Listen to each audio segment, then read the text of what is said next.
এবার মুসল্লিদের নামাজ পড়িয়েছেন সেনাপ্রধান জেনারেল ওয়াকারুজ্জামান, আর এতেই প্রশংসার জোয়ারে ভাসছেন তিনি। সামাজিক যোগাযোগ মাধ্যমে ভাইরাল হওয়া এক ছবিতে দেখা যাচ্ছে ২৬ মার্চ বঙ্গভবনে ইফতারের পর মাগরিবের নামাজে ইমামতি করছেন সেনাপ্রধান, আর ইমামের পেছনের চেয়ারে বসে নামাজ আদায় করছেন রাষ্ট্রপতি Mohammad Shahabuddin.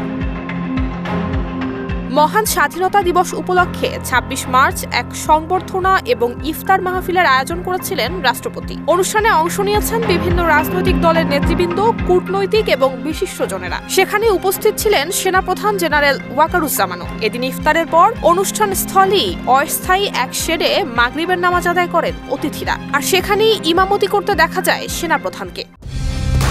Colour expert, George sap এবং মাইল্ড অন হ্যান্ডস টেকনোলজি সমৃদ্ধ অরিক্স ক্রিস্টাল ওয়াশ আপনার laundry expert.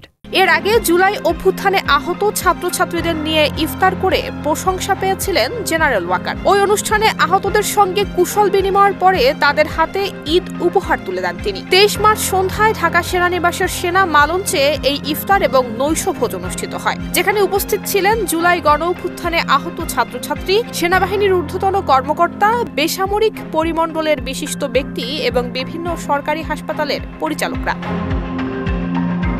Nusrat Jahan Mehak, Dhaka post.